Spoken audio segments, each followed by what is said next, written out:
And we hot. Back in the studio. Test 1, 2. Yep. We here. Again. Getting dark earlier every day. Yes, it is. Man, my cord ain't got as much cord as I was used to. I used to kick back and I pull this old microphone with me. Now it's hanging up on my knee. Got plenty of headphone. It's all mixed up too. Hold on, boys. Let me get this untangled. Well, it's tangled. It'll be all right for this show. You make it through it. I'll make it. Oh. So what you been up to? Work and hunting club work. Yeah. I think that's just life right now in volleyball. That's the name of the game this time of the year. I mean, if folks ain't been to hunt and got a hunting club, deer camp hadn't been doing some work days, or I guess most people probably got planted. We're not going to plant till next weekend, but you're still rolling the dice. But if you ain't been on a tractor or swinging a machete, you ain't in the deer club nowhere. You're missing out. Yeah, come on and join. And for all you anti-hunters or public land people that we kill these easy deer, come on down and put in a little time. Hell, we little $20 management area permit. Come on, spend some money and work your butt off. Yeah, because after you pay the money. I'm telling you, we have four scheduled work days. You got to make 3, and one is mandatory, and that's planting. We require everybody to be there. All hands on deck. If you can't be there, you won't be there next year because I'm going to replace you. I mean, there is special circumstances, but it's got to be special. When you guys view as we do, everybody, I mean, it takes everybody. Yeah. But if we have one work day, I generally work 2. I'm either there Friday, like I was 2 weeks ago, bush hogging. I was there Friday. I did leave Saturday because I had, my daughter had her grand opening of her nail salon. She is so proud of, which I'm proud of her too. But I'd already put in 3 work days before that. And I worked that morning around the camp. I didn't go off nowhere in my tractor. And then I'm going to go down Thursday night. I'll pick up the seed and fertilizer Friday morning. Then I'll get on my tractor and I'll begin disking. I'll probably go to the very back and work my way back. I usually let them guys we got a couple guys on tractors they should know by now, I would think, but I think they do, but they're real familiar with, when you're new in a hunting club, and we'll talk about this, you tend to hunt close, places you've seen that's real close to the camp. You can get to and get back. You don't venture out far. And people think I hunt, I hunt as far away as I can. And it's not because I'm trying to get away from people. It's just, I don't hunt where the newer folks with families would hunt. I don't go get on the green fields with shooting houses and that kind of stuff. And they'll go, oh, you way out there on the backside where all the big deer are. And I'm going, National Forest on one side of me full of crazy folks and 2 hunting clubs across the creek from me where I'm at. I said, I'm not by myself. I said, actually, I'm closer to other people's property than y'all are here at the camp, hunting. Cause if you're in the interior, our club is all basically one big block of property. There's some stuff jots into it here and there, but it's not, it's 3,500 continuous acres basically. And, and that's what I've told everybody, or they'll go, oh, I want to go down there and hunt in your spot. I go, I don't have a deed in my pocket. You know what? Go hunt it. I'm not going to hunt it much this year. They don't understand. I don't really care about the deer so much. Now, if I got that grandson with me, we'll be up in my place in Tower 1, Tower 2. That's what we called, me and my brother named when we got Tower 1. It was well, actually, we started calling it World Trade Center, and I said, no, I didn't feel too good about that. So I just call it, we had World Trade Center, Tower 1 and Tower 2. So I got Tower 1, Tower 2. That's what we call them, but we'll be in one of those 2. I don't, he can move around, kind of all, I don't know. So had him out shooting this weekend. Yeah. Made me proud. You guys probably done seen the video. I put up a little video, pictures, and he did great. I mean, it's just different than dealing with a normal child. I mean, he acts, you wonder, like, do you really want to do this? Because it don't look important to him, or he's not excited. And anyway, because I said, you ready to go shoot? Well, I'm going to finish watching my show, whatever show he's watching upstairs. I said, okay. Well, he come down, and Rebecca had went to get us a biscuit. He said, my show's done. I said, well, I'll tell you what, we're going to go out here on the porch. We're going to have some gun safety. So I had the little 017 that he was shooting, and we went over how you loaded it, unloaded it, the safety on and all, how you pointed it, how you carried it. And then I would quiz him on it because he's a rules follower. Once it's in his head, he don't deviate.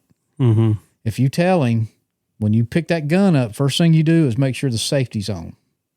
That's what he's going to do every time till the day he dies.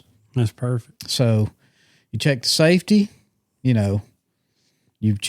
drop the clip, you pull the bolt back, make sure it's unloaded. And he did it that way, we went over if you're carrying it, you keep it pointed to the ground, or if it's on your shoulder, it's on your shoulder. You don't carry it laid over your shoulder and shoot somebody, behind you. So he did really well. And once I was hoping he'd play video games, but apparently not. But, it was like, put that crosshair on the diamond, and when it's there, you squeeze that trigger. Boy, the first one, he bullseyed it, and he not, everything he shot was in a circle 2 inches, except one that was a flyer that, hell, I do the same thing sometimes. So he wasn't paying no attention. He just got on it and pulled the trigger real quick. He was still on the target, probably would have killed a deer, but it wasn't in the bullseye circle. So I was proud of him on that. But after this next work day, hopefully I'm done. I've got to plant the club. I got to plant my 40 acres, and then I got to come home and plant my dad's place. So, and then everybody can deer hunt. I do all that, and I'll hunt my place. I'll hunt a couple of spots down on the hunting club here and there, but there's nothing special down there I'm after. There's no giant muy grande or whatever. There's one or two. There's one giant 4-point I sent you a picture of. I'm going to shoot him if I see him, or I hope Jackson, he comes out. Anything that comes out if he's with me. From does to nubbins to, hell, if he wants to shoot a spotted fawn, I ain't going to say no. I wouldn't do it, but I wouldn't tell him no, because I just want him to enjoy it. I don't know how he'll enjoy hunting camp because, there ain't no satellite TV and internet and all that kind of stuff. I guess if Rebecca comes, there could be, because she'll bring the internet with her. But for me, it's Me TV. I'm stuck on, let's see, I couldn't pick up many channels this week, and I was on Laugh TV this week. Laugh, okay. Yeah. I like Me TV and Quest. Usually I'm on Island. I mean, Island comes in really good, and I'm usually watching what is that Special Victims Unit. CSI. Law and Order SVU. Law and I. Okay, yeah. Whatever. Rebecca watched them shows. I never watched, but when that's all you got, that's what you got. I put it on Quest, and I watch everything that was on the Discovery Channel 15 years ago. Right. Me and Survivor Man. What is that? Pawn. Not Pawn Stars, but the other one that was on. That was the one from Michigan. Yeah. What was it called? It was like pornographic, but it was play on that. Yeah, I can't remember. Well, Pawn Stars is kind of a play on that too. But anyway, so I watch it. I used to watch Carol Burnett a little bit on Me TV, that kind of thing. So no Golden Girls. Can't find a Golden Girl. You'd think they'd be on there, but they're still popular. Real popular. Popular for me. I watch them every night. I go to bed with Rose and Blanche. Well, I guarantee you, me and Baker didn't have to be rocked to sleep last night. We was wore out. We thought we had it made because we were on the specialty seeds putter outers. But yeah, that backfired on us because we to make sure that we got everything properly covered in the way we wanted it, we done it all by hand. And it was a lot of walking yesterday. We done 23 fields yesterday. Wow. Walked every square inch of them, whether they were uphill, downhill, whatever. We made it. Now, sometimes we cheat. We pull Toyota to the bottom and plant some of them bottoms and then drive back and do the top because some of them go a long way off. But run the air conditioner. Oh, Lord, yeah. Keep the windows up. No dust. No dust. Dirt. And then I got thinking about it because I've been pondering the idea of buying me an enclosed buggy. And I'm sitting there going, you know what? I gave $13,000 for this Toyota. Yep. And I can get on the road legally. And go anywhere I want. And apparently, at our club, I can go to every field. That's the way I am. You know, and I'm going, I've got heat and air. I don't have air in my Samurai. For 13 versus 30,000 just to say I've got an enclosed buggy. That's why I can't even go buy a Ranger, Polaris Ranger. I want one. Well, like now, right now, don't get me wrong. I've been looking. So right now it's like the time, like if you just want open cab, Can-Am's got some killer deals on like the HD10s, which is their 1000s. And there's a lot of deals right now, but I've got an open cab. If I buy something, I want enclosed. I just can't pull the trigger because I've got my Samurai. Mm-hmm. And it goes literally everywhere their side-by-sides go. Matter of fact, it may be skinnier than a side-by-side. Some of the new ones. Yeah, so... Sure. Probably not as long as some of the I got my four-wheeler. I can take it and go get... You can't get a side-by-side off down in the woods, get a deer out half time anyway because they're too big. So my four-wheeler, I can squeeze between trees and that kind of thing if I need it. That boy mine's wore it out. That's what I like about the little Pioneer, the little Honda Pioneer 500. Mm-hmm. It's the same width as a four-wheeler. It's just got a seat. Yeah. I almost wish I thought, well, I might just buy me a 520 and one of those so I've got the dump bed on it.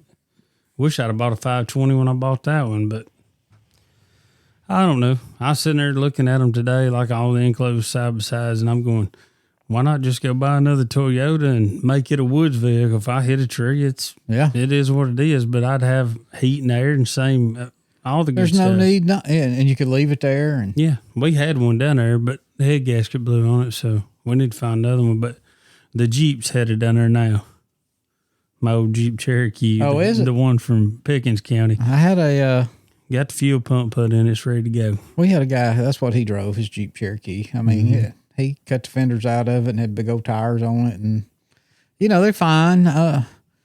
That's why, but they're still long. They can still bottom out and still get stuck. My little Samurai, it's like a four-wheeler.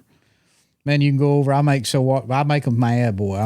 When I'm working roads, I build water breaks. I build big water breaks. We had a guy in the previous, before we lost the property and got it back, that I had fixed the roads and put the water breaks in. And they're not big like you do with a dozer. I make them with a tractor and a bucket. So they're high, but they're not super wide. They're wide enough. And he come in, who put them water breaks on the road over there? I said, I did. He said, you get over there with that tractor and you knock the tops off them things. I can't get across it in my truck without bottoming out. I'm not going to use the language I used with him, but I handed him a shovel and said, you knock the tops off of them. I put it to not keep the roads from washing away. I don't give a crap about your truck. You can ride a four-wheeler over there. That's what most people do. Because he'd be in a big full-size truck and they're long. Yeah. My little Samurai, I'm over it. Well, I had a buddy bought a brand new Toyota Tacoma a few years ago, and they had logged, and he went over one of them water breaks, and he didn't go at an angle. And I don't know if the bed corner, if it got on the thing, or with him going straight over, one side was humped up, it caved. It was a brand new truck. It caved the whole corner of the bed in on it. He didn't even know it happened. Well, he pulled up and I said, what have you done to that brand new truck? He said, what are you talking about? I said, get out. He said, it had to been when I went over that break.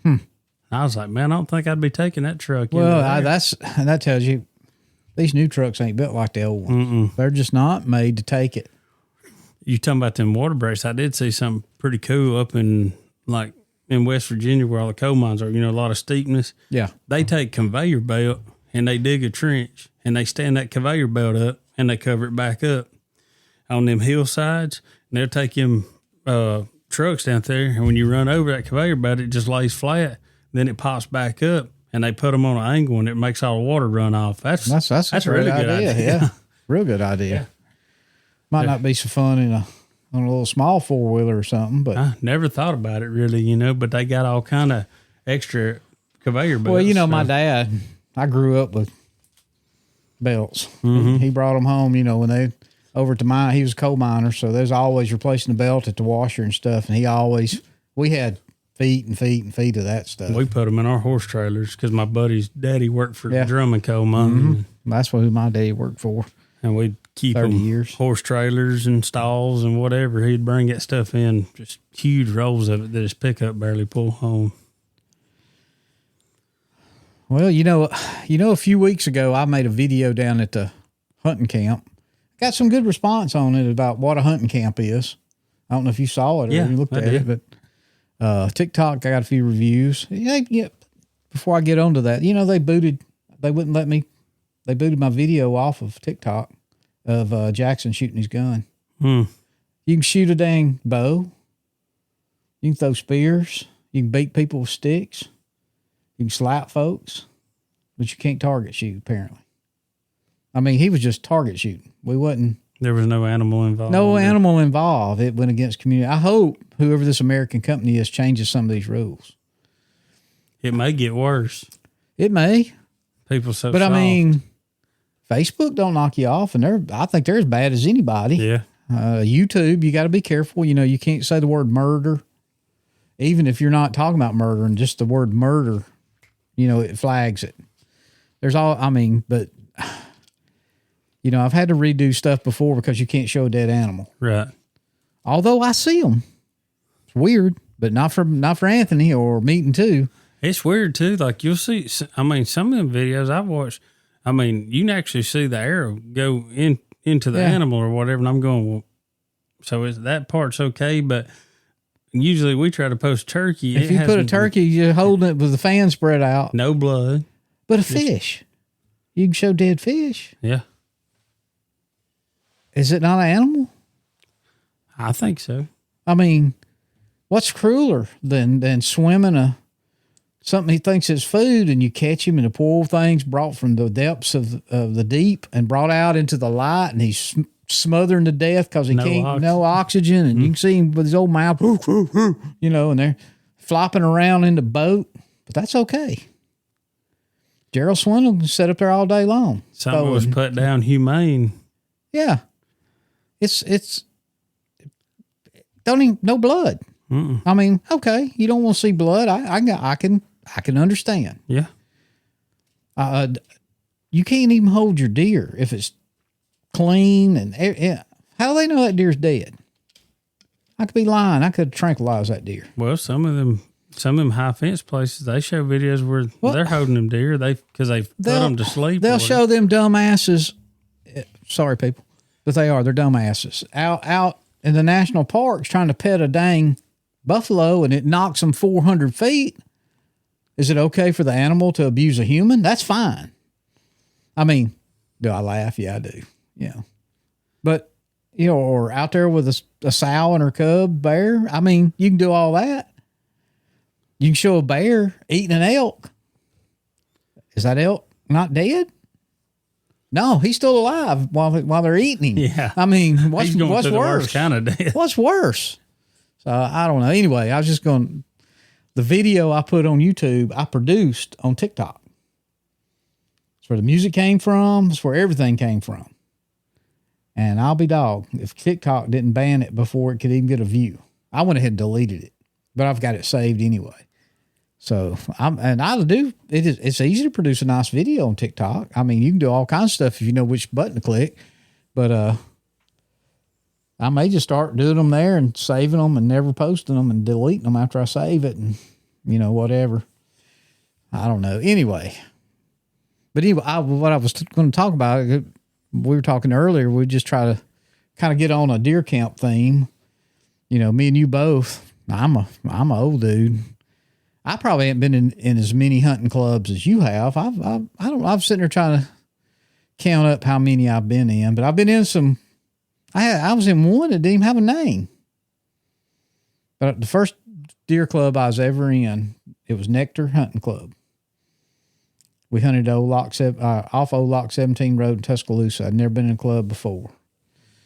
And they dog hunted the mornings. You come in and eat lunch, you go still hunting the evening. Nobody wants to, all you get's one good run usually when you're running dogs, because the rest of the day you're trying to find them, catch them. And, but I was in a Nectar Hunting Club. And that was the winter time when Rebecca went in the Army and she dumped my ass. And, a lot going on that year. Yeah, I was needing out. I'm going to tell you what though. I was down there with them boys. I'd never been in a hunting club. My dad didn't deer hunt. I deer hunted a little bit with some of these same guys. But they had killed a deer. And it was cold. I mean, it was cold. And they got out there with a big old kettle full of hot oil, some kind of pot, I guess. I don't want to say kettle. I'm not going to say fish cookers weren't big back then. This was, this was 87. I guess, yeah. Yeah, it would have been 87. And they fried that deer tenderloin, and they cooked French fries, and they dropped canned biscuits in that grease. And I don't know what they called them. They canned hush puppies, I guess. But I mean, they're good when they're deep fried like that. To this day, I've never eaten a better meal in my life. I was, you're hungry because you've been out all day. It's cold. Yep. We ate outside. We were all in it. We didn't have a camp house or any of that kind of stuff. It was a hunting club. But I had a little pop-up camper. They did have power because I tripped their breakers one night. They all was mad at me because my extension cord burned up. I was running an electric heater. But, yeah, they cooked. That was the best deer I'd ever eaten. To that point. I mean, I've eaten good deer, don't get me wrong, but for a meal and, when I wasn't but about 20, somewhere in there, 20, well, I guess I was 21. But I was in that club, and then when I got out of it, man, I don't know if it was a year or two later, I got us and some guys in the National Guard Armory. We leased 1,200 acres in Autauga County. It was Lady Bird Johnson owned the land, but she had a land manager. And it was thick. Boy, it was thick. Nobody else down there leased it. That's why. Swampy, really good land. Wish I could get it back today. And I got to name it. We named it Crosshairs Hunting Club. And no power, no water. It was primitive. I had an old Apache pop-up camper and kept it down there, and it was just a bunch of guys, some in the National Guard, my brother Mark, a buddy of mine, Timmy. We went to apprentice school together. That's when I was in apprentice school. And I never killed a buck down there. I'd never killed a buck up to that point. I killed one at the other place. Didn't even kill a doe at the other place. Of course, you didn't have but a week, the doe week. Mm-hmm. Same way down there at this place. But me and my brother, we were going to get into turkey hunting. I said, there's turkeys all over. And there was down there. There was turkeys everywhere in Autauga County at this place. So me and him whip in there. Opening weekend, we're going to get down there early. Open the gate. Drive in. Pull up to the camper. Just a brown spot. That stole my daggum camper. Didn't have a camper. I mean, that was the only one left. Everybody pulled their stuff home. And, yeah, that's when I met the one-armed sheriff of Autauga County. He had a what do you call it, prosthetic arm, and it had a hand. I don't think it moved, but it had these hairs on it. At first, I didn't know what the heck it was. I went to fill out my stolen police report, and it was with a weird, looked like little wiry hairs on. That's weird. But super nice guy. And he told me, you ain't going to get it back, but it's yours, and we're going to file a report because some idiot may buy it one day and try to get a tag for it. But left there, and then another year or two went by, and I was in a club called AA Hunting Club, not Alcoholics Anonymous. It was Alabama, Arkansas. And that's really where I I really honed my deer hunting skills and turkey hunting skills. It's where I killed my first good buck. I'd killed a buck. I shouldn't say I hadn't killed one before then, but I think I told that story where I was squirrel hunting and kind of killed it with 22. I think statute of limitations run out on that. But anyway, I was down there, and me and my buddy Mike Carter, who I'm still friends with, he's a guide up at Gunnersville and some other lakes now. Don't deer hunt much no more, but he didn't turkey hunt. But anyway, we went down there, and me and him would go scout, and I learned. He kind of taught me how to scout. I didn't know anything. I mean, when I hunted with the mother boys, we just went to a green field,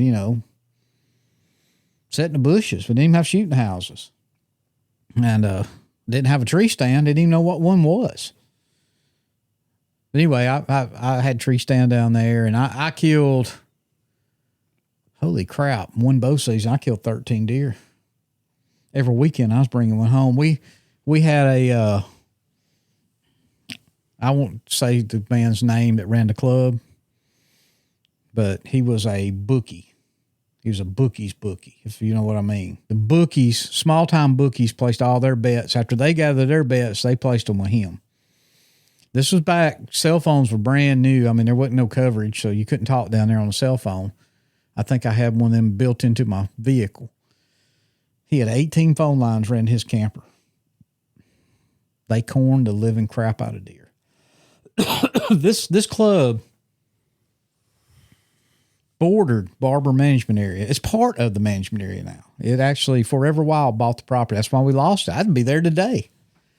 But he had, and I'm sorry, game wardens, but he had deals. They would come eat breakfast with us opening morning of gun season.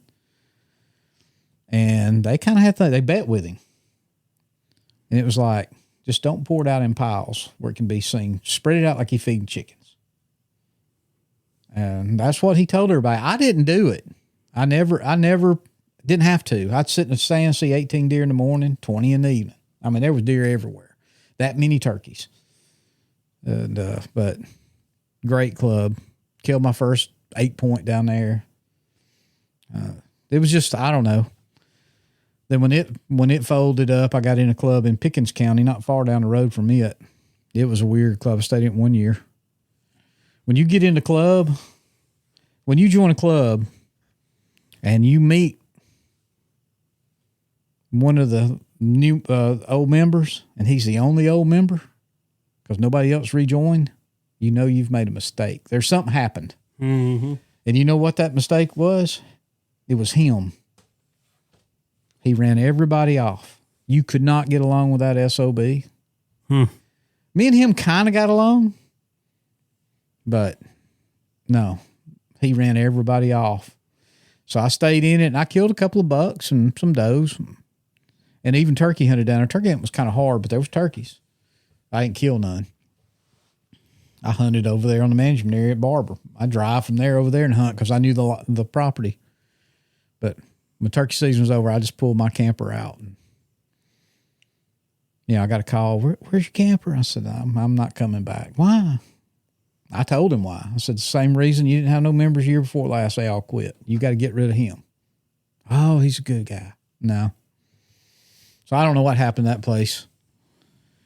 And then a few years went by. I hunted around up in here, Carbon Hill, and up in there. I hunted a lot of Drummond land, and then I hunted down there in Dallas County, and the next year I got in. I've been there ever since, so I don't know how many clubs that, 4 or 5. So I don't have a long history of different hunting. I don't know about you, but I don't like having to meet new people. I don't like having to learn all new ground. It's just too much trouble. I mean, it takes 2 to 3 good years to learn a piece of property. Mm-hmm. My best piece of property, how I learned that in Dallas County was I was the only one down there with the GPS. We had a handwritten map. I'll show it to you one day. And it was pretty close. After I walked to every corner of that 3,500 acres. I found the corners. I marked them. Didn't have a map on. This was an old GPS. It was just a liquid crystal screen with a dot. and I marked it. And then I had a program, and anyway, I made the maps we use today down there. But I learned that property because people tell me now something about it. I said, or that can't be right, and I go, yes, right. I've been there. I don't know if you can find it today. They done, pushed all the timber out and all that kind of stuff, but it was I've been in that club since 98.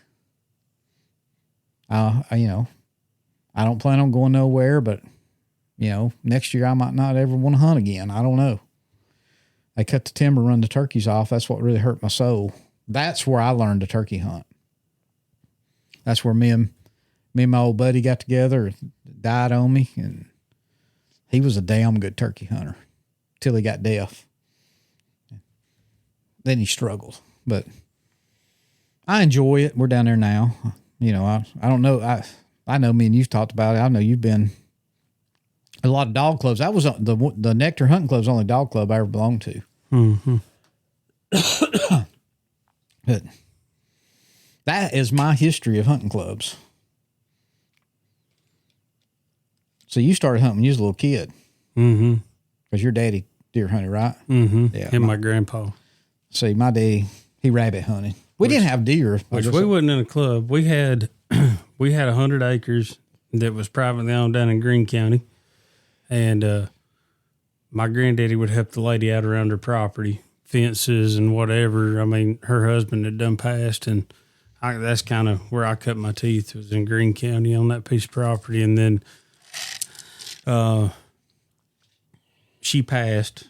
And when she passed, we stayed down there another year hunting the Corps of Engineer land with open permit. We had a place, the guy was nice enough to let us put a camp there. And then we joined that club in Camden in Wilcox County, where I hunted all through school.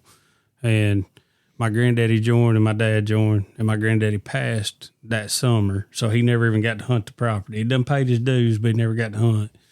And like I say, we stayed in it. It was a dog hunt in the mornings, and then evening stalk hunting. Yeah. But it was did y'all call it stalk hunting or still hunting? Stalk hunting. See, we always call it still hunting, but still hunting is the definition is stalking. Still hunting, you moving around. I thought, I don't know. I didn't know. That's just, that's what they called it. But, yeah. No, that's the proper terminology. That was Willard E. Wilkins Hunting Club is what that was. And we had close to 4,000 acres. And the dads had built this club for the kids. They wanted to be able to let us go to shooting houses in the evenings and not have to worry about, or let us go climb a stand.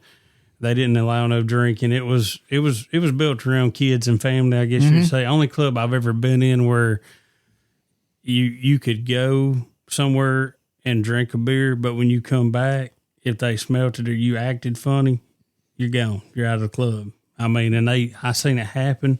One night a guy come back, he went and watched the ball game in town at one of the little restaurants and had several beers, and he come in and he fell coming in the camp house, and the president of the club come out of bed, went straight in there and told him, pack your stuff up, you're gone.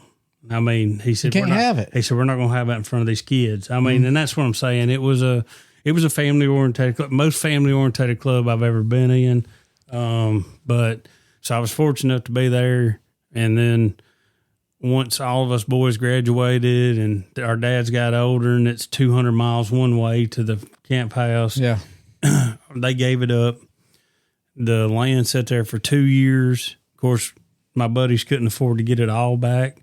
I was still in the military, but to help them get it back, I paid a membership even though I couldn't be here. And we kept it till I was about 23 or 24.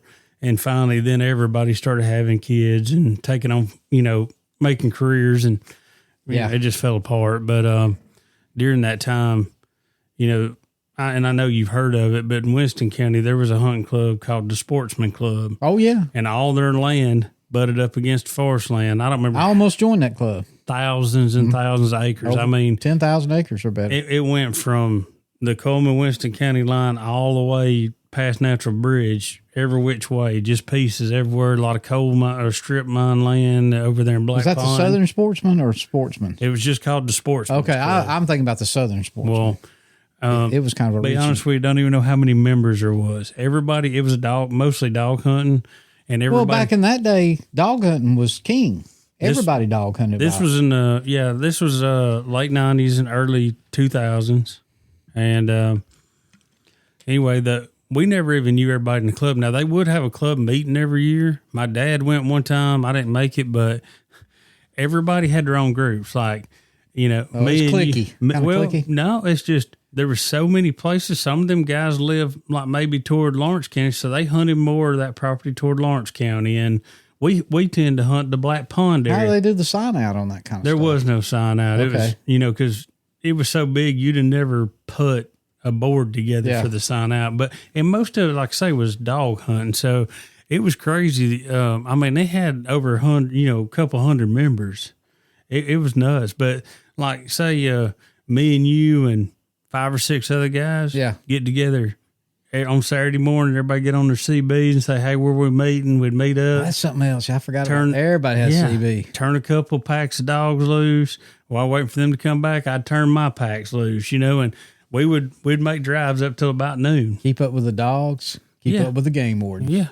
And now, because I've been in a dog hunt club within the last 5 or 6 years. I was in one in Barry, Redbud Hunting Club, and they dog hunt, and it's totally different than the way we done things, but they've got Garmin's. Well, it's so regulated now, too. Yeah. You've got to. Well, we never had a hunt master, and they have that. They have hunt masters that puts everybody out on the drive. It's kind of cool, though, because instead of getting cheated like we did, because I had a couple buddies about, I'm going to the culvert. Well, you got to go to the culvert the last 5 times, Well, down there, they put whatever they're going to drive, they put all the stands in a hat. You draw and they come your stand? And the guests draw first. It's kind of weird. Wow. But it's pretty cool. Anyway, they got their hunt masters. He takes you, they got everything numbered. Hey, you've got 77. We don't have anybody until 80. So if you don't mind walking, if the dogs are coming, go on down. Go down. Yeah. Cheat down. But when you get to here, you stop. Yeah. Really good and safe. I like it. Yeah. And it was fair because everybody draws out of a hat. Bunch of good guys. Didn't like if you had 20 packs of dogs, they turned 20 packs loose. I never got that. So it took forever to get dogs back. We always dropped the tailgate at daylight. They start getting the first drive together at 7 a.m. Wow. Very weird for me. Like I say, I'm going, why don't y'all hold some dogs and then we'll turn loose to the next spot. We feed our dogs to run them. I said, well, that's fine, but we ain't going to have no dogs. And we didn't. Yeah. And like I say, I traveled so much work, I got out. But it was neat to hunt something really organized like that. And, and it being people that I didn't know. How I looked up upon that, we were going to another dog hunting club to hunt as guests. It got extremely cold, like down in the teens. When we pulled up at their camp house that morning, we knocked on a door and a guy come to the door and he said, everybody went home last night, said it was too cold and we're not running dogs. And we done drove. So when we come back off the hill from their club, they was some guys around a wood heater out there under a little old shack. And I told Adam, I said, pull in there. He said, what? I said, look, there's pickup started and they got dog boxes. Yeah. I said, I'm about to get out and talk to them. I pulled up and I walked up, didn't know it was so. And I said, hey guys, I told them what happened. I said, y'all don't need any standards, dude. And they said, we always need standards. Y'all get shotguns out of the truck. Heck and yeah. We bailed right in. Good old days right there. They're good people. I mean, this was just, like I say, four or 5 years ago. And I stay in touch with them. Really good guys. But, yeah, I mean, I've been in quite a few clubs. But, I mean, it seems like Hogjaw is that. I mean, I'm always going to be in Hogjaw. Listen, probably. I've been in some, weird name hunting clubs. That is the weirdest name for a hunting camp I have ever heard in my life. Well, what's weird? And I've been a member, but never hunted. Well, you have hunted. You just no. I mean, I've never deer hunted. Oh, yeah, I deer hunted as a guest. I mean, I turkey hunted as a guest, but when I joined, I didn't hunt at all.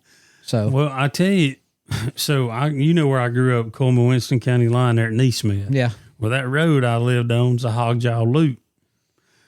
The guy that started that club, he lives on that road, so they they named the club. Well, that's Hogjaw. why down at Old Lock 17 we called it Nectar Hunting Club, because the guy that started the club, Uncle Sebring, who's not my uncle, but I thought he was, Baptist preacher, he lived in Nectar. Okay. So it was called Nectar Hunting Club. There you go. Yeah. And so, I mean, it's crazy when you think about it. I mean, we don't even have hogs in that area. You know, ours, and I've kind of got away from it. Our legal lease name is New 22 Hunting. Our other one was Highway 22 Hunting Club. Okay. We're not on Highway 22, but in the early days, they were. Their camp was on Highway 22. They were a dog club. They had back in. They probably had 15,000. Oh acres. Yeah, at least. When they could lease it for $1 an acre and stuff, it was 50 cents. It was crazy. He was paying a quarter acre. Yeah, quarter an acre. Yeah, and then they moved to where they built this camp. They built the camp, I guess, in the early 80s. The club been around since 69. Man, that's good. And good history. Then they moved over there, and they just kept the name Highway 22. It's kind of funny. You drive down Highway 22, and you turn on County Road 222. And then you turn on County Road. No, I'm on these 22s, and I'm up here, you know. So we're 22s. Every time I fill out a lottery ticket, 22 goes on there. Yeah. But might be the Powerball sometimes. If I can put, if I don't know if you can put a 22 for a Powerball, but anyway, it was it's crazy, because I mean, I can look at that old camp house, and you know, they all got together. That's back when do you know we didn't have a signed lease the whole time we were with Miller International Paper? Yeah. Of course, it worked to their advantage, I guess, when they decided to sell the property. They just called and told us to get off. Yeah. You know, you got 2 weeks to get your stands. Well, you know, you say that, but Haynes had some land leased down there in Wedowee or in Randolph County. And, you know, it's sold. There wasn't even no for sale signs or something. I think a timber company bought it from a timber company type deal. Mm-hmm. And it wasn't even turkey season was about to start. And they called him and they said, "You're done." And he was like, "Hang on now, my lease, you know, goes to there." And when he called them out on it, of course, they said, "Yeah, you've got it till, you know, the end of turkey season or whatever." But they basically wanted him to move his stuff off of it before turkey season was up. And they come in and cut it just as soon as they bought it. Well, it was kind of weird on the club down there I'm in now, because we had 30 something members. We leased, I mean, super nice guy, the old guys that own that timber company. They owned a hardwood flooring company, and that was our land. They didn't cut it for paper wood or anything. They cut it for hardwood flooring. Right. So we had everything was hardwoods, white oaks, red oaks, you know. I mean, it was beautiful. Yeah, hard to find a tree you could get a stand on. I'd love to have seen it. It was absolutely beautiful. I could carry you to places in the national forest down there that would resemble it. Right. But it's hard to understand. I used to tell everybody, I carry a prospective member down to show them the line. They go, "Well, where's the land?" I said, "Anywhere you see planted pines is not us. If we're driving down the road and you see a row of, you know, the pines start, that ain't our property, because all of our property's hardwoods." You don't now, get to say that anymore. No. And not everybody, and we talk about it. You better enjoy this. Now it's like, you see where the short pines meet the tall pines? The short pines That's is us now. Yeah. I could tell them, get on Google. You can see it. You can see the whole outline of the property, especially when it was first clear cut. But, there's this one year I had been moved up to secretary, treasurer, and I paid the lease. Like in July. It's September. That check hadn't never been cashed, and I'm getting nervous. I'm trying to remember that guy's name. It was an Italian name. Anyway, but finally I called him. I said, "Hey, I'm just checking, make sure you got that check." "Oh, yeah, Anthony, I got that check. It's laying right here on the desk." I see, you know, told me the date. I said, "Yes, sir." He said, it was like $20,000 or whatever. And he said, we ain't no hurry for that money. I was just letting y'all draw a little interest on it." I'm thinking, we don't have no interest bearing checking account. I said, "Just do me a favor and go ahead and cash that check. That way I feel I can tell everybody the lease is paid." Right. And, but that was one of those things. That was an old family.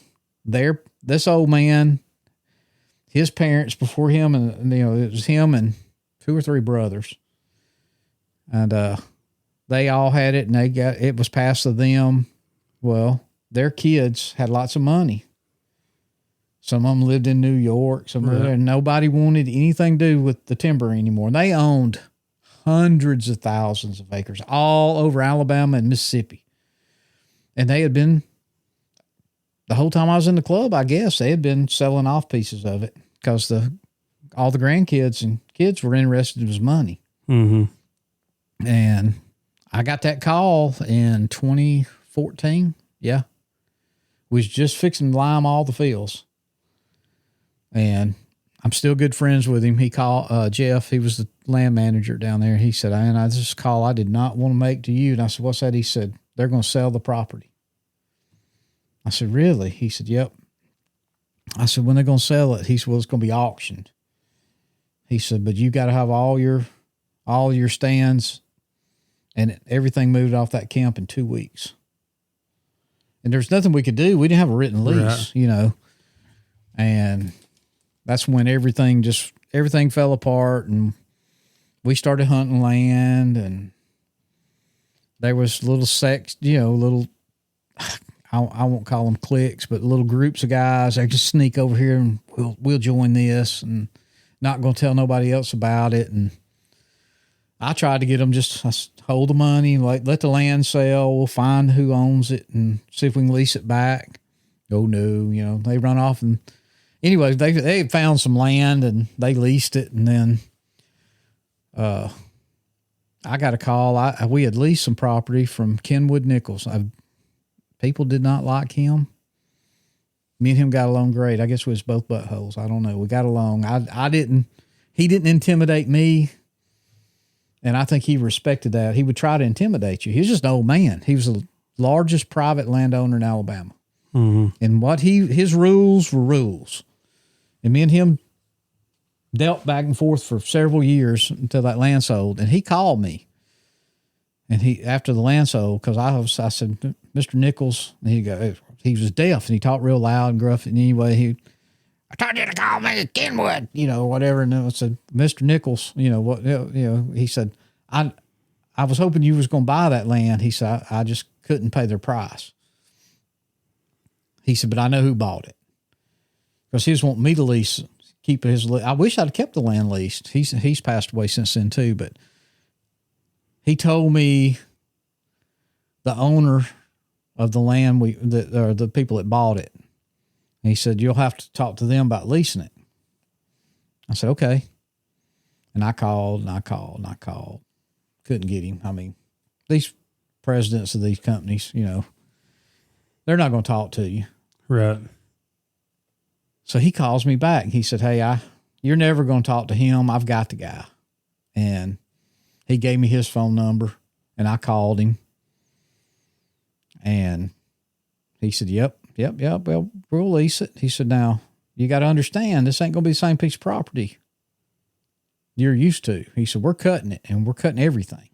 He said, and when I say everything, we're cutting everything. And they did. They wasn't no LMZs. There wasn't no stream management. They cut it. But it took them 2 years. And this was in spring of 2016. And he hadn't got me a lease yet. I said, we want me and my cousin. I said, can we pay you and turkey hunt it? He said, no, sir, you can't, but you can turkey hunt it. He said, you're going to lease it? He said, you go ahead and hunt it. So me and him, we had that whole place. It's still lots of timber. It took, like I said, it took them 2 years to cut it all. And we got it back, and I called a few choice people and would have called some more, but word got out. They were some of the other old club members, man, I caught hell. There's some of them won't talk to me today, but they were already in the club that I wasn't invited to join. We went from 30 members to 13 members, 12, 13 members, like we are right now. Took a long time to get the old camp. that's something else. Camp, I just love a hunting camp. Mm-hmm. But we got it back, and I don't know. It was just. I've had it ever since 2016, and we called it New 22 Hunting Club because I was basically told you're not going to call that Highway 22 Hunting Club by some of them old members. They had already moved off to Pickens County somewhere, but they were calling theirs Highway 22 Hunting Club. Well, legally I can because it's actually a corporation. That name is logged in. All I got to do is get paid for it. But I called it New 22, and now we just call it 22. And I don't legally on the lease it's New 22 Hunting Club. I basically call it 22, and that's probably where that'll be the last hunting club I get in, unless I'm hunting turkeys or something somewhere else and join a little club or something. And I'm hoping to get somebody to kind of step up and want to start running the show down there because I'm getting older and I don't want not that I don't want to fool with it. I have a lot of things to do, and got a company to run. One of these days I'm going to retire from it because I do most of my stuff while I'm at work down there. And so I don't know. It's fun. Like I said, we got these work days coming up, and you're not far from a frost when you're planting green fields and that kind of thing. Praying for rain. I guess you're praying for rain too. Mm-hmm. So, but yeah, I enjoy it. The club, we're very family oriented down there. If you want to drink a beer, you can with dinner. I don't want to see it at lunch. I better not see it in the stand. In the old club, I went and carried my two boys. They were only like 9, 10, 11, 12 years old then. I got in a shooting house, and I picked up 7 or 8 Bud Light twist-off tops laying in the floor. I knew who it was. All you had to do was go to sign-in board, but I already knew. And I walked in the hunting camp that night because I have, me, I'm sitting over here drinking chocolate Crown and Coke right now. I don't have a problem with people drinking. Right. I do have a problem with people drinking and hunting. And we had a big table in there in the camp house, and I had a handful, and I dumped them out on the table. And I said, I don't know who did this, but if I ever see it again in a shooting house, I wasn't nobody in this club then. I said, they're going to leave or I'm going to leave. I said, because I'm not going to have nobody sitting up here half drunk hunting. And I get out tracking a deer or get lost and stumble up. Boys. Or my kids. That's exactly right. And get shot. Somebody got shot in Demopolis a few years earlier. Daddy had shot his son by accident. I don't know. I could not live. I couldn't live with myself. And that my in-laws at that time was in that hunting club. I mean, he shot him rib cage to rib cage with a 270. I would have turned the gun on myself. I don't think I could live with myself. No. So that guy got out a year or so later, but he knew I knew who he was, and he had kids. Right.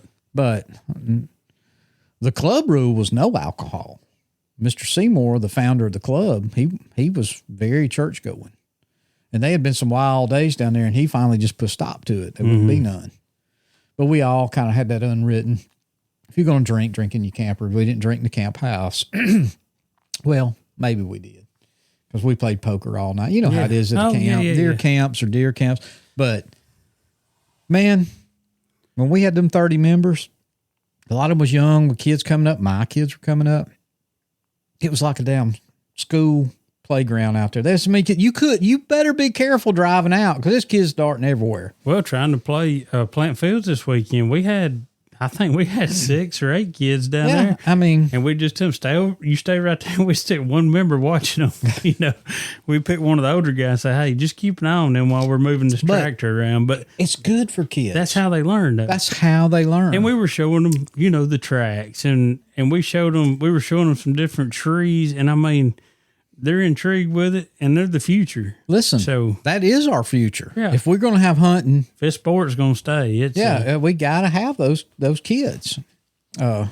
And they're so, I don't know, it's different even from when mine were little to today that they're so tied into technology. Yep.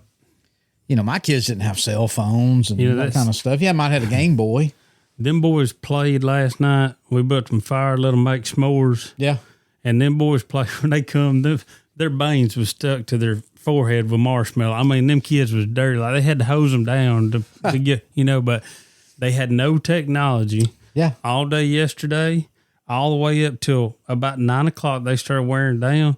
And they all got on the couch, and we turned the cartoons on because we was watching the ball game, but we could watch them through the window. I bet they was asleep too, half of them. Yeah. And, I think one or two little kids had their tablets, but I'm just saying there was no technology for 16 hours, you know what I mean? Or whatever we worked. I think it's the worst thing. I used to love that hunting club I was in Barber County, AA hunting club. There was no cell phone signal. I had a cell phone in my work truck, and I drove my work truck back and forth down there. But you didn't. I was away. People couldn't call me and bother me. That's how we are now. Since those tornadoes come through, and they didn't fix those sites. That's what I loved about going fishing in Canada. It got to a point where cell phones were everywhere here. You hunted, you had you had your phone with you, and you had this and that, and phone ringed while you're trying to hunt and whatever. I could go up there. It was a two-way radio for years. Mm-hmm. We had one guy, he was a doctor. His wife would not let him go unless he rented a satellite phone in case of emergencies. And then he had to call her once or twice in that 7 days we were up there fishing.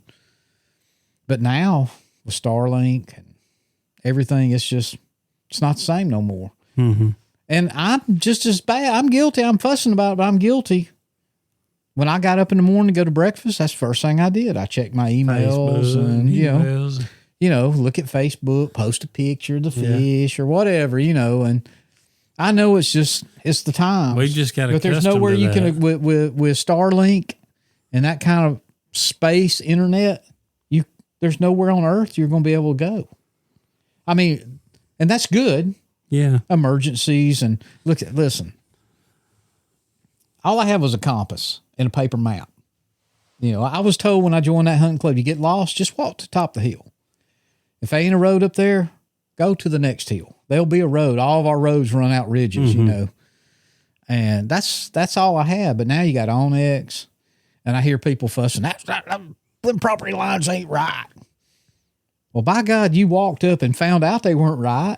They're close enough. They were close enough that you knew they weren't right. That was what my point. Mm-hmm. If you get lost today, it's because you left your phone and you don't have a compass. I don't carry a compass no more. Of course, I don't hunt. There is one on your phone. Well, yeah, there's a compass on the phone, but if you left your phone in the truck or at the camp, and I've done it, I left it there, but now I'm so familiar with that place down there. I would hate to walk through them 10-year-old pine trees trying to get out. But that's what I tell everybody. So, it works out pretty good when we're traveling because you got Verizon, I got AT&T. Yeah. We've been very few places where one of us didn't at least have a bar. That's right. I mean, sometimes we have, but if there was an emergency, one of us has usually got a way to at least dial 911. Well, I look for it. I know T-Mobile's already done it, but all these cell phone companies are going to get an agreement with Starlink. Because right now, no cell phone signal, I can get on a satellite and text if I'm in an open area. And I have done it before just to play with it. Just to try it. I did that. Matter of fact, but T-Mobile is a deal. When you run out of cell service, it connects there and you can talk on your phone. So I look for Verizon, AT&T to do the same thing. They'll have to. I mean, yeah. So you'll be worldwide no matter where you're at. Can you imagine them folks down in Amazon? Can you see these people that's naked walking around with their tablet? Anyway, I don't know. That's a wild rabbit hole we got in. And we ain't even talked about what I was wanting to, the crazy names, road names. And kind of talked about hunting club names. What's the craziest couple, 2 or 3 road names you've ever had at different hunting camps? Because we're running on an hour here, and I know we don't stay much longer. I'm going to go. Well, like I say, every dog hunt club I've ever been in's got the Budweiser stand. It's always got a Budweiser can hanging in it. Every dog hunt club I've ever been in had that. But like I say, we got one called the Yellow Jacket Hole, and See, they all are related to, and there's a reason for it. But the last plot, and it's just out. It's the end of the property and forever long. And then we got the long shot, and we got Salt Hole Flats. And that's because you got what, a salt hole down there? And it's just a big flat. And I mean, 5 hollers. It's pretty self-explanatory. 5 hollers come together and no shooting house sitting on top of them. And all them fingers are planted in Greenfield. So, I mean, yeah, that's some of ours down there that sticks out to me. Let's see, the one in Nectar, the only one I remember in the Nectar Hunting Club, we had a lot of them the same, but we had Refrigerator Road because somebody dumped an old refrigerator out on it, I guess. I mean, we had Sawdust Pile Road because apparently I never saw it, but they told me back in the day they had, I don't know if they milled the wood there or they cut it before they put it on the truck. There was a giant pile of sawdust that stayed there for years and years and years. So it was called Sawdust Pile Road. What we got down there we had Sasquatch Road. And it's a funny story, and I'll tell you if you want to hear it. And it's legit. You can go back. I don't know if they still is Alabama Fish and Game still a magazine? Well, you remember it though. Yeah. But it's the is it Outdoor Alabama? Outdoor Alabama. Okay, now. But anyway, Alabama Game and Fish because there was a Georgia Game and Fish and all that. Back in the 80s, they thought a Bigfoot was running around down there. Now, I have my own Bigfoot story, not on that property. Right. But they did the story on this piece of property. Mm. They were hearing grunting and growling. And somebody had the magazine. I wish I knew the year or whatever. I tried to look it up. But anyway, we come to the conclusion that it was an escaped emu, probably. You know, they got some growls, and when they walk, you know. I mean, they're pretty large animals. Nobody saw it. This was long before I got in because they would tell me, you know, hey, don't let Sasquatch get you coming out of them woods because they'd hide and scare you. I don't know if y'all ever did that. Oh, yeah. I looked at Little Mike, the boy I told you about. He said something about Sasquatch going to grab you coming out of them woods. I said, I'll just abbreviate you SOB. I said, during bow season, you may get away with that. I said, but you'll be dead during gun season because I will shoot your ass. I will shoot you. Nobody ever messed with me. Nobody scared me or any of that kind of stuff. But I was always, they did hide my four-wheeler key one time. And I come out to get on my four-wheeler and there wasn't no key in it. But yeah, I mean, so we had Sasquatch Road. It's not part of our club anymore, but it's still there. I don't know if they call it Sasquatch Road, the club that's got it.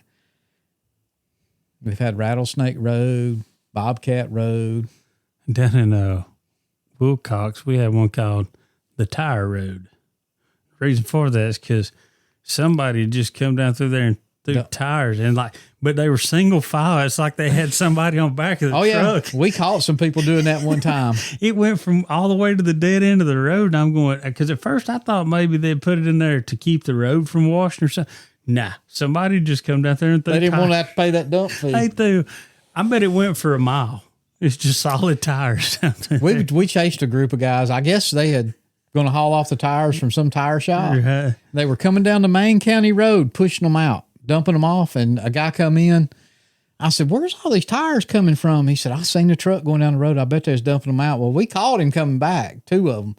We chased them all the way to Selma. They got away from us. Oh, man. But I stacked them up. I got in the ditch and would stack them up beside the road, hoping the county would fix them. They stayed there forever. They probably still there. Probably. So, we had what other kind of road? We had Fire Tower Road. We used to have a fire tower on it. The fire tower, the old foundation stayed there. Matter of fact, we made a shooting house around the foundation and had a green field around it. We had the Tower Road. Well, Tower Road led to Fire Tower Road. Okay. We had a Tower Road down there in Wilcox. And we still call it Tower Road. And then the green field's on Fire Tower. Fire Tower was where the actual Forest Tower was.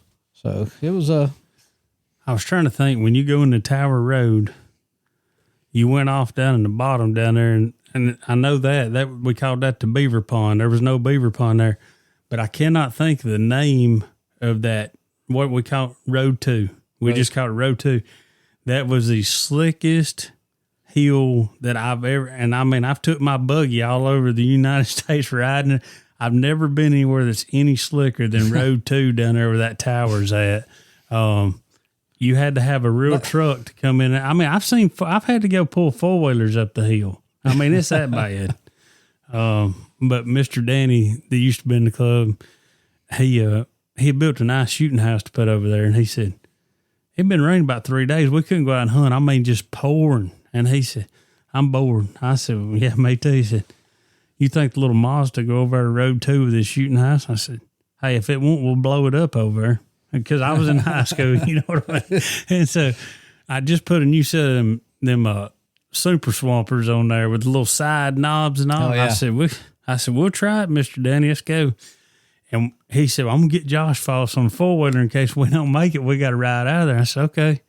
And because there wasn't no cell phones. Yeah. And this has been back in 98 or 99. And we went down in there and we dropped that shooting house. And we got ready to come out. Josh said, I'm going to stay down here. It was his youngest son. He said, I'm going to stay in the field. I said, you just stay out of the way. And I guess I'm about 17 years old. And I told Mr. Danny, I said, you hold on. I said, no matter what happens, because the ruts some of them were head high. I said, whatever happens, you just hold on. And we back down there, and I popped a Mazda in 4 high, and we got to run and go from the green field. This is coming out now. Yes, sir. Okay. Going in wasn't a problem. No, coming out, though, I was shifting to get the RPMs up enough to get the mud to clean out of a brand new set of super swampers. And he said, we're going. We were headed off one of the big ruts. Well, when I cut the wheel, them little side knobs caught the hump, put us back up on the hump. And after we got past the worst part, we just went up sideways. My tires were perfectly straight, but the back end of the truck, we're coming up sideways.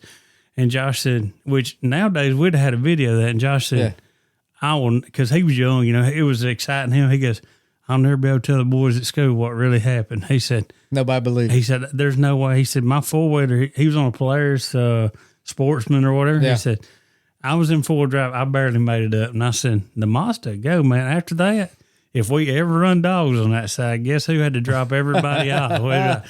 Everybody about, we can't get over. It's been raining 3 days. He said, Danny would say, yeah, we'll take the Mazda. We'll go. And, man, they shot a pile of deer in there one day. And I had like 10 standards and 10 deer. I couldn't barely turn. It was lifting the truck. I mean, we had some weight on that unit, but we come out of there. Joe had one just like my truck, and he went and put a set of the same tires on it right after that. Me and him, we get people into dog hunt somewhere with them trucks.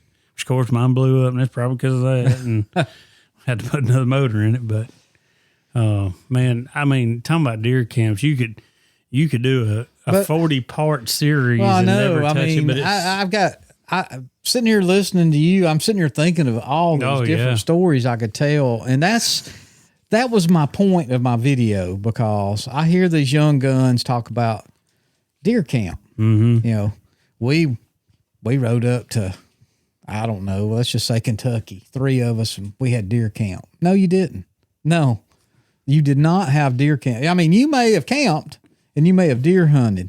Mm-hmm. But when I think of deer camp, I think of a bunch of old men, a bunch of young boys, or back then. Now there's some women. There wasn't many women involved back in those days, but a big fire outside. Good mixed group of age, really. Cooking together, just lying. We took kids snipe hunting. Oh, yeah. We were talking about snipe hunting yesterday. You should have took them boys snipe hunting. Well, if they wouldn't have been so tired, we would have. But we about decided we need to put Garmin's on them little fellers, man. They'll get going quick. We had a boy. We told him that we'd seen a bear, and his daddy put him in a stand, and we slipped around that stand at dark, started growling and carrying on. He was screaming. I felt kind of bad about it. Does he still hunt? Actually, he passed away. As a grown man, he had a car wreck, passed away. But we laughed about that with him for years. You always wonder on stuff like that, like does people ever recover? Yeah. These kids nowadays wouldn't recover. Oh, they'd be in therapy next week. And on some kind of nerve medicine. Well, we used to sneak around and smoke. That's just part of hunting camp. We'd smoke cigarettes, and a matter of fact, I had one of the dads, he was really strict, but he smoked like religiously, still smokes to this day, Rooster. And he knew that I snuck around and smoked cigarettes back in. And he told me one day, he said, boy, give me a cigarette. He was out and he never run out, but he hadn't been in the store. And he said, give me a cigarette. I said, Rooster, I don't know what you're talking about. I was like 16. Yeah. He said, no, I'm telling you. He said, I don't know where you got them hid, where they're at. He said, you get me a cigarette, I'm out of cigarettes. I said, let me see what I said, I may have seen something laying, around. So the little toolbox on the four-wheeler, pop it up. And I said, hey, I found these out there. He said, yeah, you found, let me have them. He said, I'll get some back when I go to town. He just wanted a cigarette. But we would go down to an old cemetery that half the graves was falling in, and we would smoke cigarettes. And we'd be sitting there, and we all had them little Timberwolf four-wheelers, and we got done smoking. I'm sure we was saying bad language. Well, ain't no telling what we did. We was being kids, we was talking this and that. And man, I turned on the headlights, and we had an old black guy down there that lived in that loop. We called him Barefoot Jim. He's always barefoot, even during the winter. He'd wear shoes when he went to church, but then he'd take them off. And he would just get drunk and pass out in the ditches down there. And he had feet like water skis, man. I mean, I've almost run over him 2 or 3 times because when me and Joe would get there, there was an island, and that island it meets up at our road to the camp. So we'd race. We both had the same Mazda truck, so it was just about who was better on the wheel that day, And several times me and Joe about running him over because he'd be passed out in the ditch. But anyway, we was out there smoking and carrying on. And when I flipped the key on and went to hit that start button, he had walked up, and he was holding my front rack on my four-wheeler because I was turning around talking to them boys, and they didn't see him either. He didn't know he was in the world. When I cut the key on and the headlights come on and he was there, I never checked up. Yeah, I was in the graveyard. We was in the graveyard, and like I said, a lot of these old concrete things were falling in. The tombstones fall over. I run slap over him with a four-wheeler. I didn't care who it was. I mean, it scared me so bad. I really thought it was a ghost, to be honest with you. I mean, I was about 15 at this time, 14, 15. The Yamahas, when you pulled the brake back, you could start it in gear. Yeah. And that's how I was started. When I flipped that key and it was all at one time, I just run slap over him right there. He was drunk. I'm talking. Did he know? He didn't know it was y'all? Oh, yeah. Oh, okay. I think that's how he survived it, I guess. I think he drunk. was real close to probably talking to us, which that would have been worse. One of the other boys probably run him over. But man, that guy would come down. We'd go get him. The dads would go get him a couple cases of old Milwaukee. That's what he drank.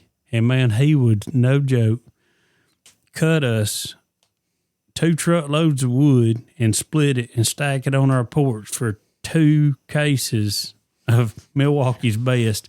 We never went and got firewood. Golly. I mean, but he was such a good guy, but he had an old dog named BB, and when he would sober up next morning, sometimes he'd go dog hunting with us.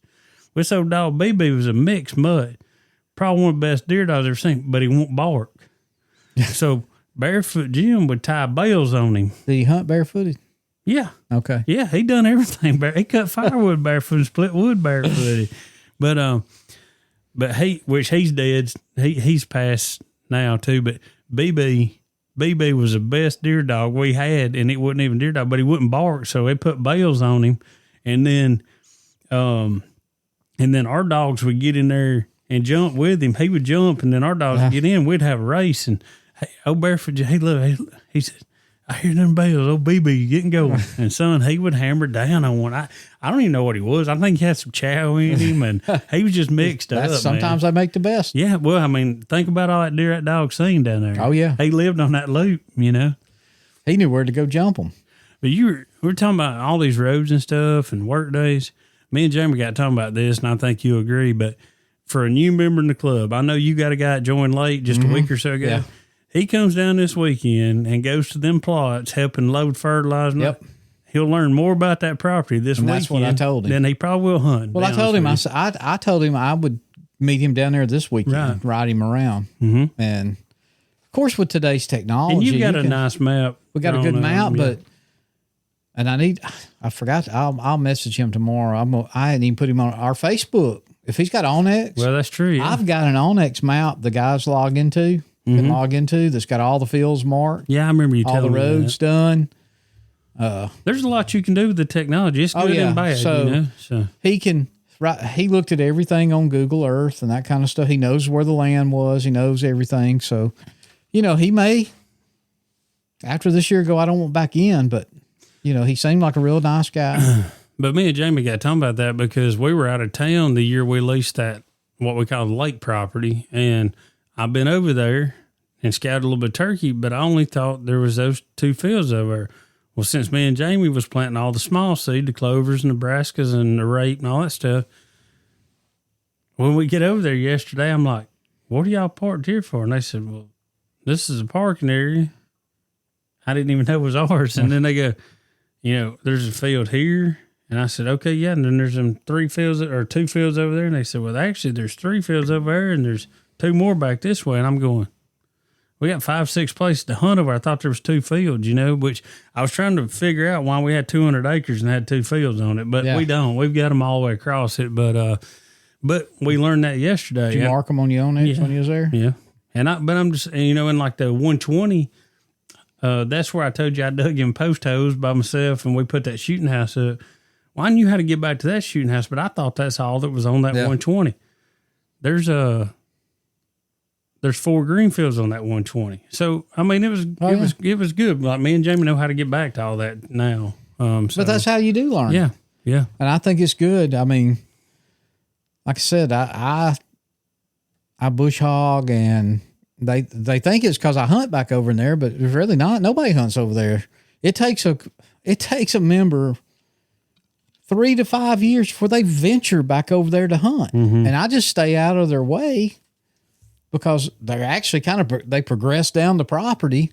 I was lucky because my old hunting partner, he hunted back in them areas and me and him would go scout and that kind of stuff. And I learned, he'd go, I don't hunt there no more, but a long time ago, there's a pile of swamp oaks down in that next to that creek. That's back when we had woods and they're still there, a few of them. And, that's how I learned. I've just hunted in those places because I figured, hell, he knows what he's doing. I come to find out he didn't know no more than me.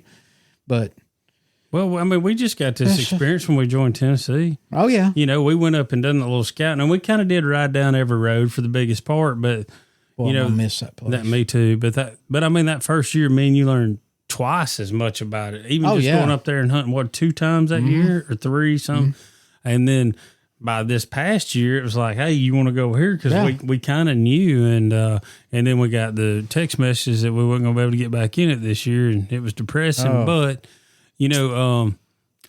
I keep thinking about that. There may be reasons for that. There may be, and I don't know that door won't open back up. But no, even he told us that. Yeah, I mean, wasn't anything we did. No, they just decided they wouldn't have the turkey hunters. They needed the full memberships more than they needed the turkey membership. So I get it. It's all a money thing. We don't know if their lease went up. We don't know. We do know fertilizer and everything went up. So, and they got 6,500 acres to plant. But I just figured between our 2 memberships, almost buy their seed and fertilizer. It would have been nice if they would have let me and you split a full membership, and we kind of thought that's what was going to happen. And I would have been willing to pay the little extra for that. But who knows? We may get a phone call. At any time. I don't have any animosity up there. Everybody was super nice to us. But it also for this year, it may be to where, since we're not going to have to plan a weekend or 2 to go there, that we might be able to run off to Michigan. That's right. You know what I mean? So, or back to Indiana. Let's talk about that. I mean, I know we need to go. We're running on time. We'll get out here another 10, 15 minutes. But yeah, we already know we're going to Missouri and Iowa. Yep. That's going to be in April. Illinois. We're going to go to Illinois. We can go back to Indiana. Absolutely. And we can go to Michigan. I don't know how we're going to fit it in, all of that, because their seasons are short. They're not like 2 weeks in Indiana or whatever. Which is kind of like me and you talked about Michigan. Now, we do know that part of Michigan ends before the rest of it, but it may have to be where we can get there. We jump in the truck, Wednesday evening, drive halfway, or Thursday morning, or if we got up early Thursday morning, we could be hunting Friday morning. And that's what I'm saying. And then we could hunt Sunday evening and just suck it up on the way home, get home a little late. You don't work on Monday. I mean, I could possibly, it may be raining, I'm off, or I see a lot of 4-day weekends. Yeah, to kill a turkey in Michigan, to finish, to actually get to kill a bird in Michigan. I mean, if we need to stay to Monday or Tuesday, we stay to Monday or Tuesday. We've done it before. The wives already know when we say we're hunting 5 days, that could be 9 days. Well, so, when you travel like that, and you spend the money in little islands. I really want to go back to Canada. I would love to go back to Canada. I just don't see how I can get there this year. And we've talked about that. The money we spent up there would buy our plane ticket, and we can make a quicker trip to Canada. So I agree. I don't know. We don't know what's going to happen. We just know for sure on the books we got Missouri, Illinois, and Iowa. I was told in Canada that, because I said we'll fly into Canada when I was talking to them. I said we're going to rent a car. No, you're not. I got a truck.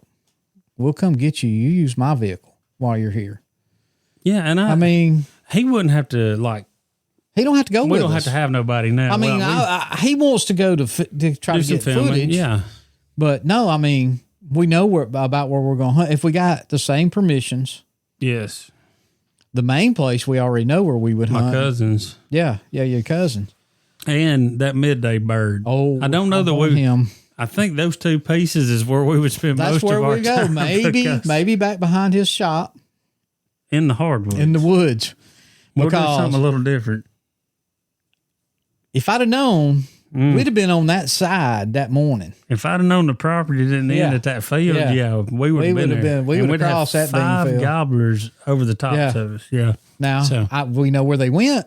Yeah. Because we know now. We were up there. We scouted it.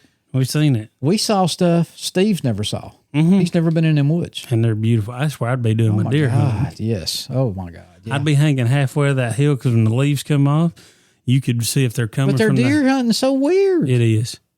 Yeah. I was shocked about that too, but. One deer? One deer. Why is it, is it worth it to you? I guess, okay, I'm going to go kill my deer and that's it. You don't think you'd be a little bit majorly picky if you had one? Well, you heard what Jake told us. If you draw a doe permit, you can't kill a buck. Yeah, I know. It's crazy. And we seen deer tracks as big as our hands. Yeah. Monster. I've got that picture still on my phone that's as big as his hand beside it. Holy moly. Anyway, all right. Another rabbit hole, but a good one. So we got a lot of, come January, we know we got to apply for Iowa stuff. Got to. Illinois. Yep. And it's just going to be a heck of a time. It's going to be fun. I don't know how I'm going to keep working, but I will. I know a few of them guys at work listen to me. Y'all know I'll work. I'll do what I got to do. But it's fun. We're going to have to take Justin with us on a trip somewhere. Mm-hmm. Well, he knows nothing about it. He's talking about fall hunting, going to Talladega. And I said, that's fine, but it's not spring. It's not nothing like spring hunting, but we're going to have to take him. I don't know if that would hook him like spring hunting. No, it won't. As a matter of fact, it might discourage him. But I told him down here that we're going to take, if not, we'll take him down to the camp down there. Yeah. First get him his first bird. You really need somebody to guide you. You don't want to learn the hard way. I had to learn the hard way. Nobody told me nothing. Mm-hmm. I knew nothing but reading. I started turkey hunting because I thought you could, and probably is the best time to hunt. You have to be there at 9, 10 o'clock in the morning. Well, but if you want to hear them gobble, you better be there at daylight. I called Jamie's first bird up, and we hunted together a couple times, and then he went out on his own. He killed his first solo bird, and and now he's took people hunting. But he's got a piece of property over here. Well, that I don't have to carry a gun. No, I'd love just go and hunt, carry him and call for him. Maybe we take him over there toward the end of February and scout it. Yeah. And maybe try to figure it out, and then we'll go over and call for him. We'll get him on a bird. Mm-hmm. That's what I'm thinking. Yeah. He's welcome to go south with me, but me too. There's just not a whole lot down there. And Fred's this year, I'll hunt it, and I know he's done sent me a picture of 2 or 3 longbeards, but I've got somebody that's going to kill one there. Mm-hmm. He's 10 years old. He's going to kill him turkey down there. And I hope it eats him alive and he wants it so bad. I hope he cries when I tell him I won't be home. I'll be in Michigan turkey hunting. He can't go. But I don't know. Anyway, all right. Well, we've been rambling on here for a while, but it's fun trying to go back down some of these memory lanes. And like I said, we just scratched the surface. Oh. I mean, when you're an old joker like I am, now grant you I didn't start hunting really hunting hard, and I hunted a little in high school. I ain't gonna, but I didn't really get serious into it till I was in my early 20s. I mean, I've always hunted. I rabbit hunted, squirrel hunted, that kind of thing. But man, there's some stories. I mean, I've got 40 years of it, and I guess I should write a book. I don't know. I guess in 3 more years, I'll have 40 years of deer hunting. Yeah. Yeah. I did squirrel hunt. My dad kind of on our farm over there, we would go down and we'd still hunt squirrel. And I guess that's how I started hunting. I mean, 22 marlin with a little scope on it. And that's how I started. I was real lucky. I had a daddy that, he'd sneak me out of school, let me go squirrel hunt with him because we didn't have deer. Sneak me out of school, take me crappie fishing in the spring. We'd take that old 14-foot aluminum boat and head up to Beach Creek, Gunnersville. They don't do it that way no more, but we'd get up there and drift fish and bump bottom with crappie rigs and minnows, or minnows. I'll say minnows, but my daddy called them minnows. Mm-hmm. We get us 3 or 4 dozen toughies. You can't buy a toughie up here at Smith Lake. They don't know what it is when you talk to them. You can buy toughies over there. They'll live forever. Anyway, all right. What else you got? Anything coming up? Think of? Nothing? We got some guests if we can get them lined up. We've talked about it before. We got 2 or 3 good ones. In that busy season. If we don't get them, we're not going to get them. Mm-mm. So anyway, we thought we'd just kind of take a trip down memory lane and talk about some old things. Y'all like it, let us know. We'll do more of it. If you got some crazy hunting club names or tree stand names or road names, let us know. If you got somebody in particular you'd like to hear on here, shoot us a message. Give us a call. We'll do our best to try to get a hold of them and get them on. And if you hadn't done it, give us a like, give us a follow, leave us a review. I don't care where you're at, Spotify, Apple. If you're listening on Apple, for sure, review Share on our Apple. stuff. Share it. Tell a friend. I share it so much I know people are sick of me. We're just trying to grow it. I don't know if we should talk about it, but we're going to have some shirts here, hopefully. Hopefully we have some shirts soon. Probably get some more hats out by spring. We're going to get these shirts. I think they're pretty cool. It's kind of our own little thing we come up with. So when we do get them, we'll let everybody know, and not trying to make no money off of it, just trying to pay some bills that keeps us going. So anyway, you got anything else? No, I'm good. All right. Well, if nothing else, I guess we'll talk to you guys in about a week. And take care of your trees because that's where the turkeys sleep.